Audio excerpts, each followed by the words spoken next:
কোটি টাকার ঋণ মুহূর্তেই মিটে যাবে ইনশাআল্লাহ। নামাজের পরে 41 বার পড়বেন। যে কোনো নামাজের, আপনি ফজরে পড়তে পারলেন না, জোহরের নামাজের পরে পড়বেন। জোহরে পারলেন না, আসরের নামাজের পরে পড়বেন।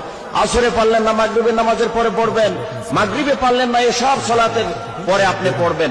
যদি আপনি পড়তে পারেন 41 বার, আর মনের ভেতরে যদি আপনার সঠিক তামান্না এবং বিশ্বাস যদি থাকে, কোটি কোটি টাকার যদি আপনি ঋণের মধ্যে থাকেন, ইনশাআল্লাহ আল্লাহ পাক আপনাকে পরিত্রাণ দিবে। তো আল্লাহ পাক তো আমাকে আপনাকে হেফাজত করবে। আমরা তো ভুলের মধ্যে কেউ নয়। আমাদের চলাফেরা, ওঠা বসা, ব্যবসা, বিজনেস করতে গিয়ে অনেক সময় আমরা ভুল করে ফেলি, আমাদের আইডিয়ার বাইরে চলে যায়।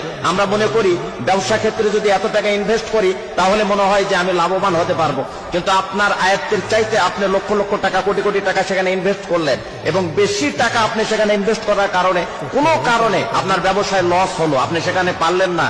তো এই ধরনের ভুল ত্রুটি আমাদের হবেই। আমরা মানুষ, আমাদের কাছে তো আর ওহী আসে না, আমরা নিজে নিজে ব্রেন খাটিয়ে চলতে হয়। তো সেই জায়গা থেকে যদি আল্লাহর কাছে আপনি সেইভাবে যদি পরিত্রাণ চান আর ঋণ থেকে মুক্তি চান, তাহলে অবশ্যই অবশ্যই আল্লাহ পাক আমাকে আপনাকে হেফাজত করবেন, প্রোটেক্ট করবেন, এবং সেই ঋণ থেকে আমাদেরকে উদ্ধার করবেন।